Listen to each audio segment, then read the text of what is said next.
If in the next few moments you have an overpowering feeling of deja vu, it's because the first part of our verse is a repeat from last week. That was John chapter 21, verses 1 to 6. Later, Jesus again was manifested to the disciples at Lake Tiberias. This is how the appearance took place.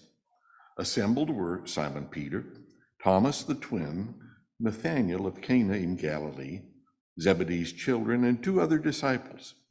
Simon Peter said to them, "I'm going out to fish." "We'll join you," they replied, and went off to get into their boat. All through the night they caught nothing.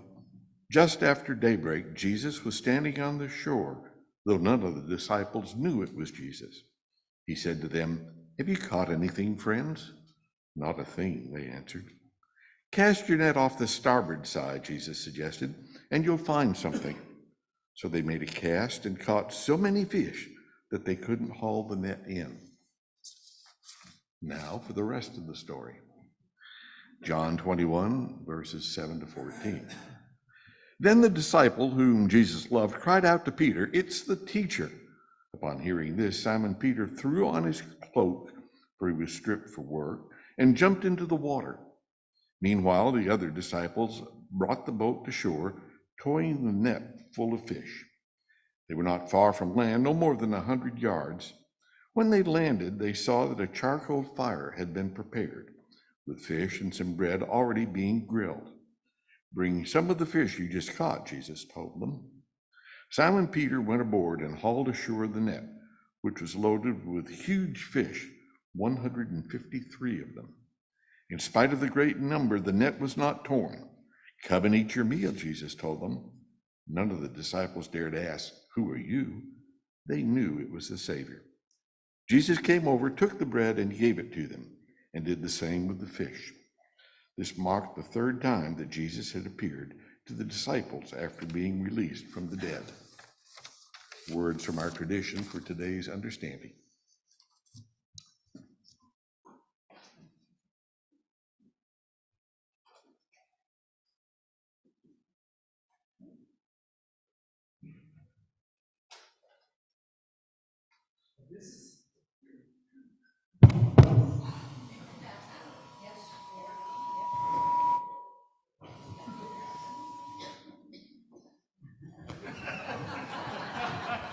Oh, hello.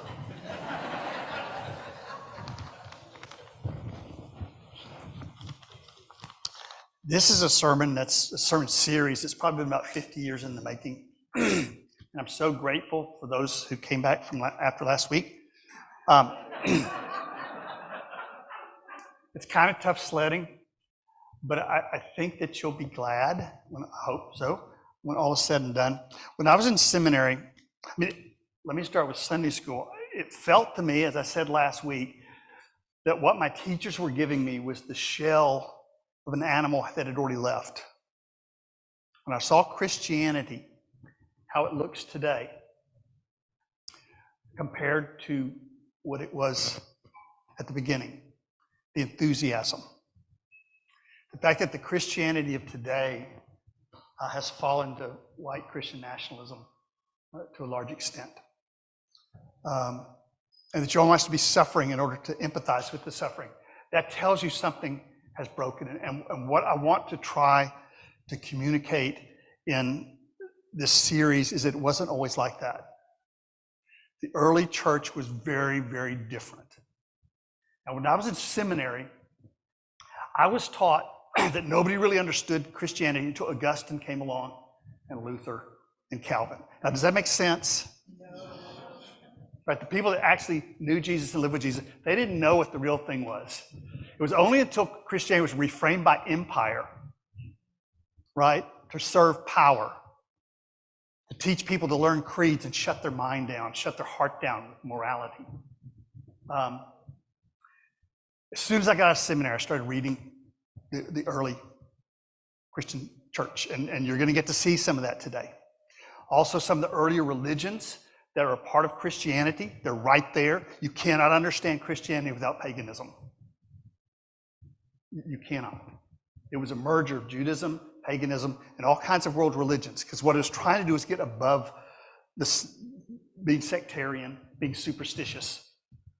And they didn't, this is before science, so they didn't know what superstition meant all the time. But to realize that Christianity is not calling you to religion, but to life and to caring for each other. Now, last week we looked at what I think a lot of the symbols were. Can we go to the first one? We looked at the question, who am I? Which is often the beginning in the mystery religions. To realize that when you look out in the world, you begin with the world as it was taught to you. Right? You've already been taught a lot of things about who you are, what life is, who people are, that isn't authentic in your heart. But you don't know that yet. And you don't know that when you meet other people, you're really seeing how they affect you first. You have to learn to get beyond yourself. And a lot of these stories are ways when Jesus is on the shoreline, that represents your great self in the mystery religions. The Savior is the part of you you're looking for. The fishing is the part of you that you can't, you know it's in there somewhere, but you can't get a finger on it. So Peter and the people in the boat, they look down and all they see is their own reflection. That's the ego. But they can't see the fish right beneath them. And Jesus is able to, from a more universalistic viewpoint, see what's right there. So we talked about that. Some people made sense, and other people very politely sat there. But I think this will be helpful. One of our newest members, Andy.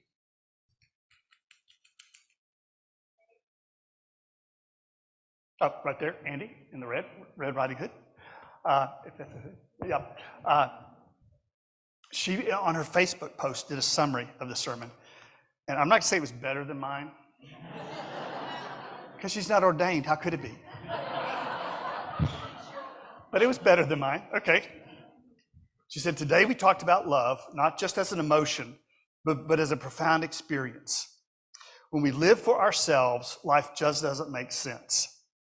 There's something deeper, something mysterious that connects each one of us, that connects animals, that connects nature. As if those were separate things. That's an aside. As if those were separate things. And the mysterious place, it animates us. It calls us to life.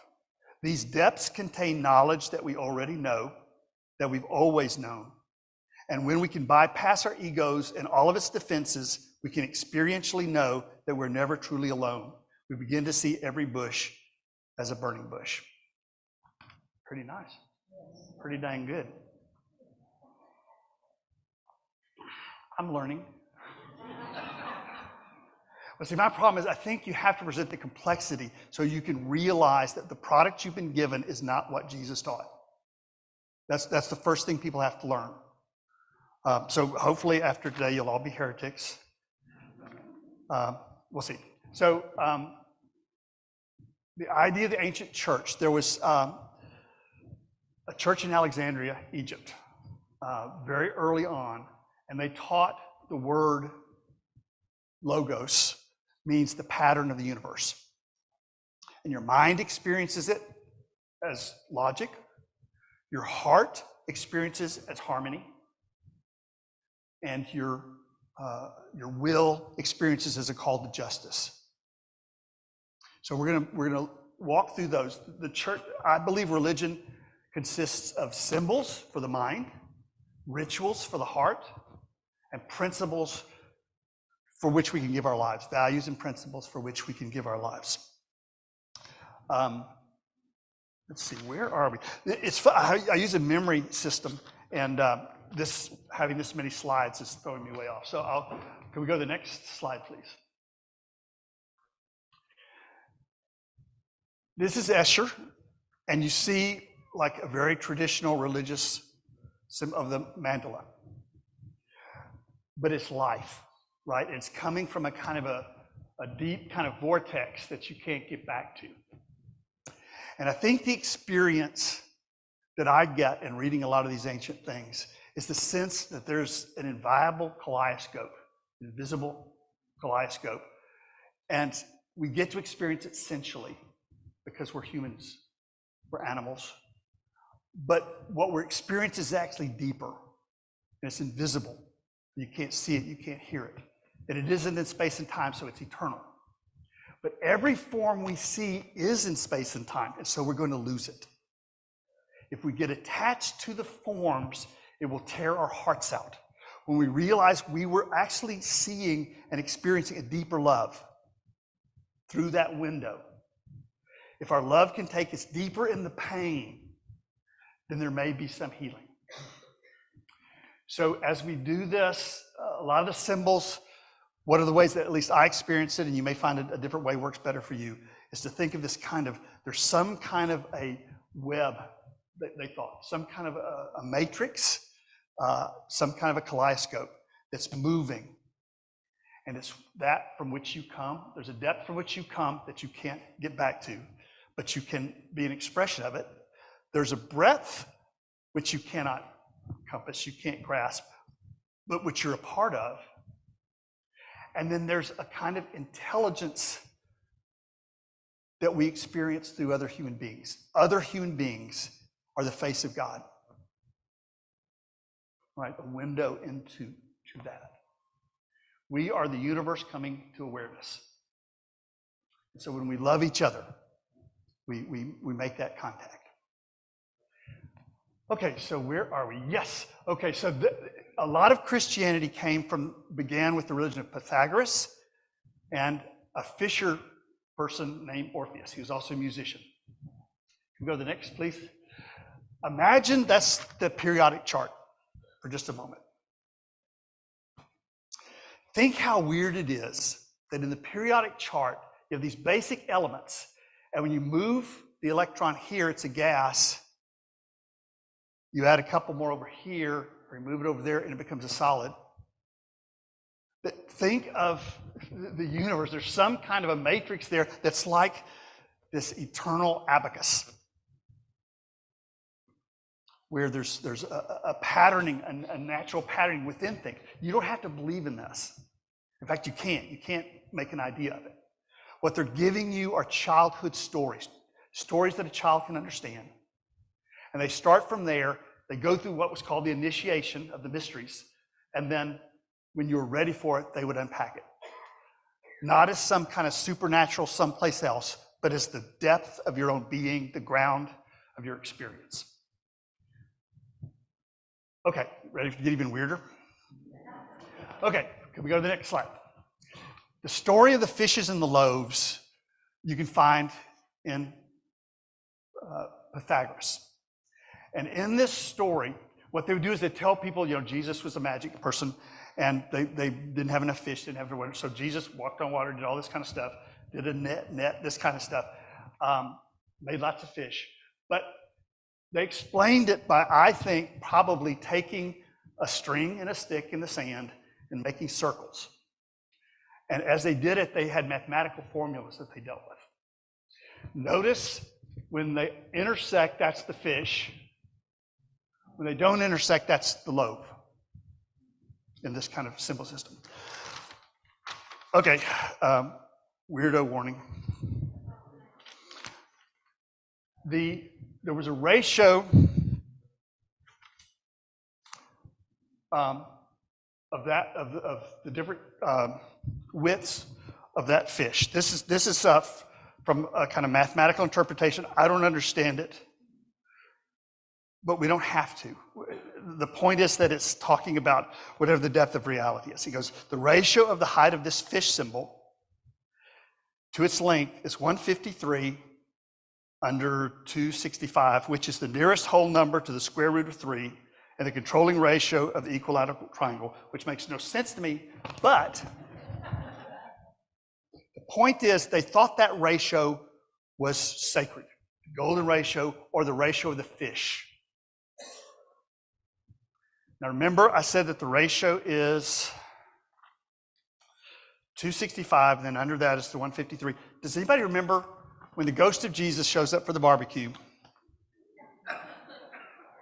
How many fish there were there? Maybe a coincidence, but there's a ton of these things that were footnotes that were really talking about these earlier truths. There's some kind of mathematical matrix that undergirds us. And sometimes life doesn't make sense. Also, I want to share, I went back to, as I say, reading the early church. We're going to listen now to somebody who lived less than 7 years after Jesus. And he's going to say something that you've probably never heard in a church. Well, besides in heretic Presbyterian churches. Okay. This is Justin Martyr, 100 years. So less than 70 years after Jesus dies. Listen to these words. We have been taught that Christ is the firstborn of God, and we've declared above that Christ is the Word of whom every race of human were partakers. Now that sounds traditional. And those who lived reasonably are Christians, even though they have been thought atheists, as among the Greeks, Socrates, Heraclitus, and others like them. To Justin, everyone who lived according to the pattern of things was Christian. Socrates, I never saw him in church. Heraclitus is the one who coined the word logos, as best I could find. But it didn't mean word like in the Bible. It meant ratio, or the way in which things change. What are the patterns by which things change? Is that strange enough for you? What's going to get stranger? Next slide.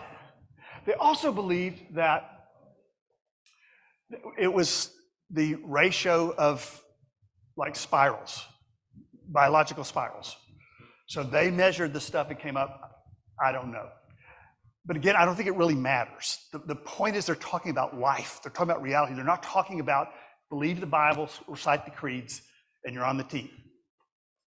They're trying to give the gift of your deep self. At the surface, you're human. That's great. That's where you want to be.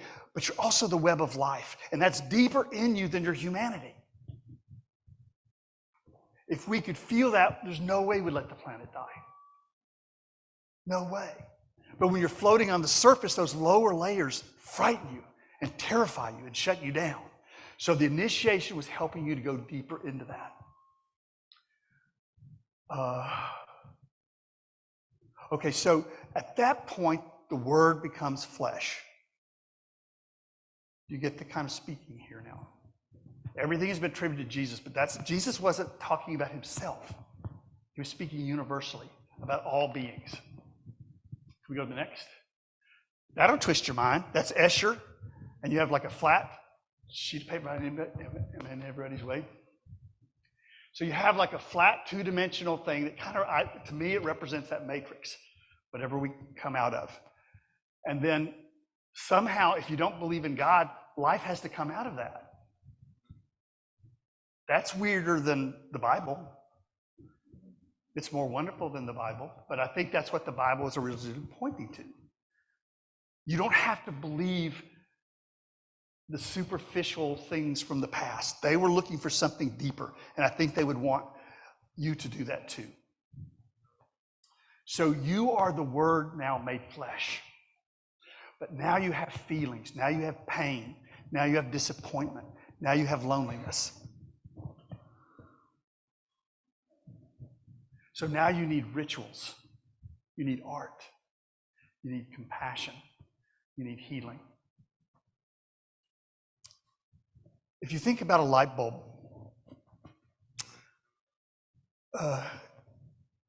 sort of the essence of it is the filament. And the filament makes an invisible energy visible. But in order to do that, it has to give itself. It has to burn. It has to be consumed. And that's a lot of the symbols of crosses and wounds and all this kind of stuff. It hurts to love. It hurts to be wholly alive. But when we love through that, we redeem the world. When you can hurt and go through a time you shut down your heart, you angry, you forget, you get lost, all that kind of stuff. But when you come back to your depth again, you're redeeming the world, even if you don't know how. or where. The people who can love you in your ugliest moments are people that have been there before, right? In some ways, the more lost you get, the more you're able to help people get found. I had a dream. I was probably half awake, but I was in quicksand, and I was going down. It has a happy ending. And I'm going down. I reach out, and somebody's standing there, but says, "I'm not pure enough to save you." I don't care. I don't care. There's nothing you could have done that disqualifies you to care and to give. Now again, these things are said in poetry. Let's look at Justin Martyr again. And I'm spoiling Christmas early this year, but we'll go back to this when you're really feeling. And when we say also that the Word, who is the first birth of God, who is produced without sexual union, and that Jesus Christ, our teacher, was crucified, dead, and rose again and ascended into heaven, we are propounding nothing different from what you believe regarding those whom you esteem as sons and daughters of Jupiter. So, we're talking about something transcendental. Christianity has no copyright on it. You can't copyright universality by definition, right? So, the next picture is going to start taking us towards the last imagery. You see Escher trying to get the kind of spiral. That's kind of our human condition. What is that connects the circulation of my blood with the circulation of the ocean? What is it that connects my breath with the wind and the weather?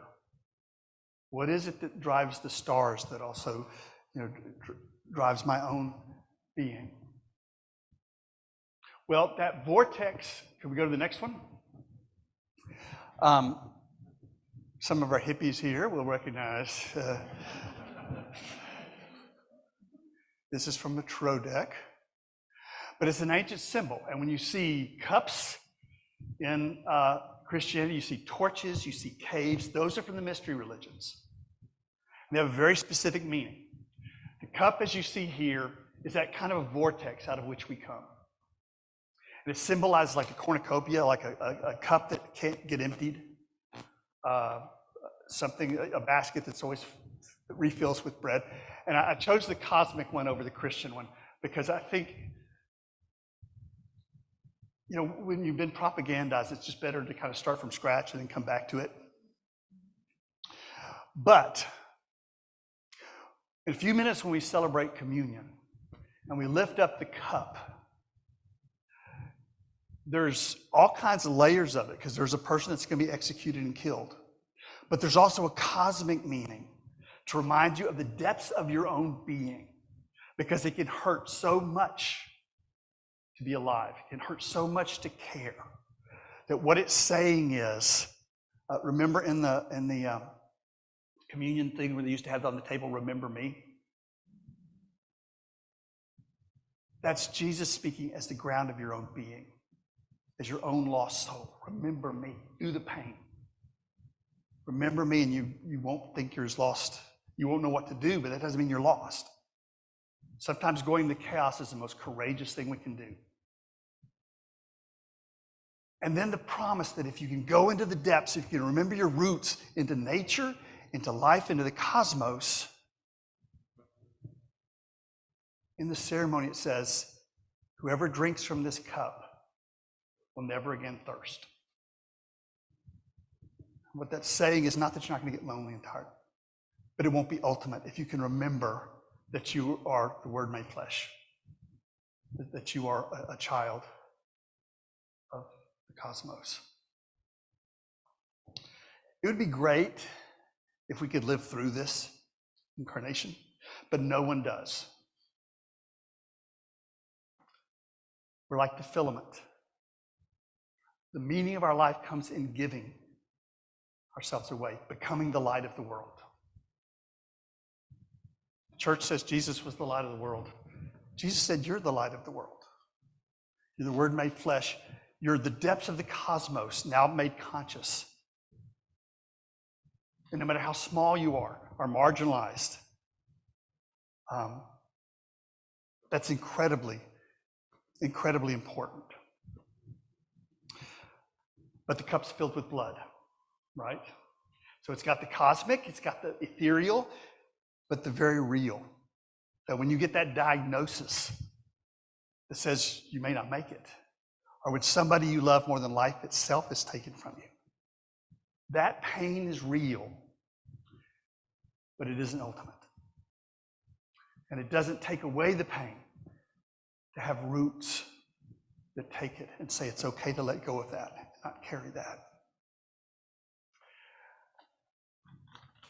When I left seminary, I was trying to dig a escape tunnel from this kind of self-enclosed, superstitious, patriarchal, all this kind of stuff, starting with mysticism to science and art and this kind of thing. And I ran across somebody that some of you know, who was a scientist digging frantically in the other direction. A materialist, an atheist probably, but with a longing for the mystical. Lauren Isley.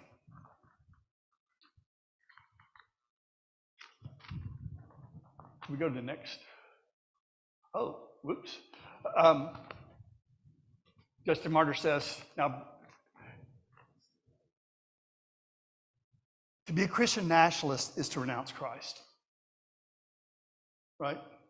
Right? I mean, you can't have America first and this universal lover of us all. So Justin Martyr realized that we're all going to die. So why not give ourselves to our highest value? Right? That's the meaning of it. He says, now, I think it says, now we bring what we have into the common stock and communicate to everyone in need. We who hated and destroyed one another, and on account of their different tribe, now, who hated and destroyed one another, and on account of their different tribe, now since the coming of Christ, live familiarly with them, and pray for our enemies, and endeavor to persuade those who hate us unjustly, to the end that they may become partakers of the same joyful hope of a reward from God, the ruler of us all. Next slide. Okay, this is the last slide. Let that kind of sink in. This is Isley. You're looking at the kaleidoscope. You're feeling the kaleidoscope. You're not outside looking at it, right? This is happening inside of you. You're manifesting. Like the ghost of Jesus on the sea.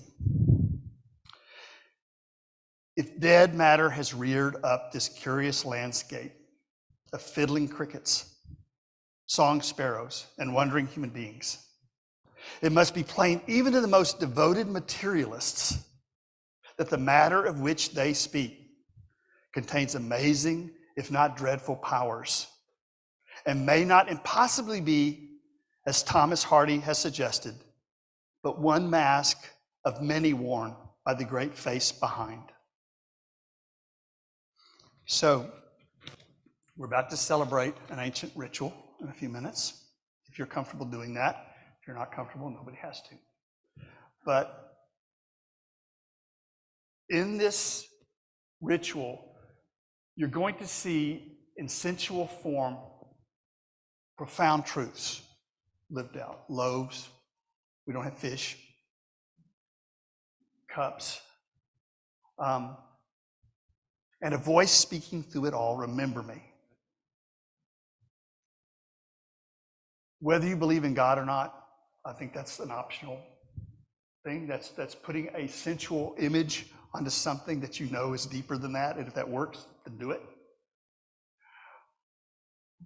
But don't stop there, because if you forget that it's a pointer to something deeper that's inside of you, you may go looking for it.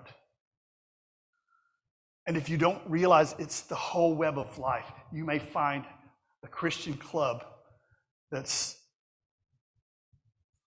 a brutal, predatory, more of a mob than is called a universal healer.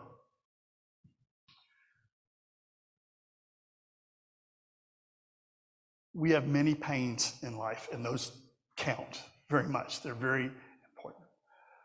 But what a gift to know there's something deeper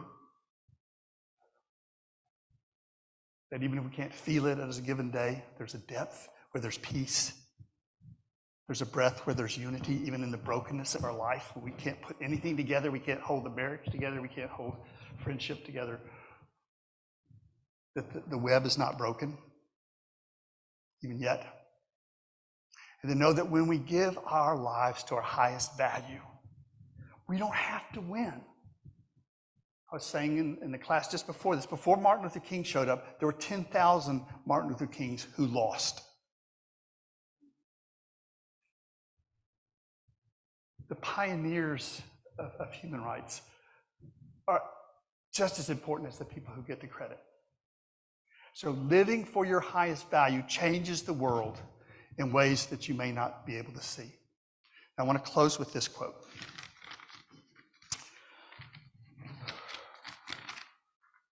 And again, thank you for your patience.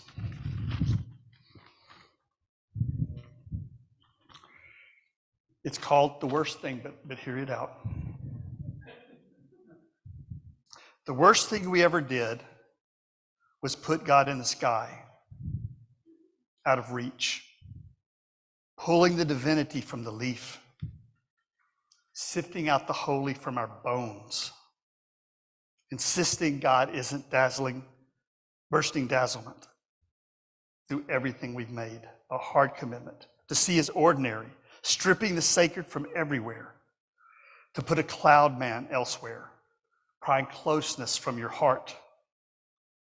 The worst thing we ever did was take the dance and song out of prayer and made it sit up straight and cross its legs, removed it of rejoicing, wiped clean its hip sway, its questions, its ecstatic yowl, its tears. The worst thing we ever did was pretend God isn't the easiest thing in this universe, available to every soul in every breath. Well, that's the best I can do.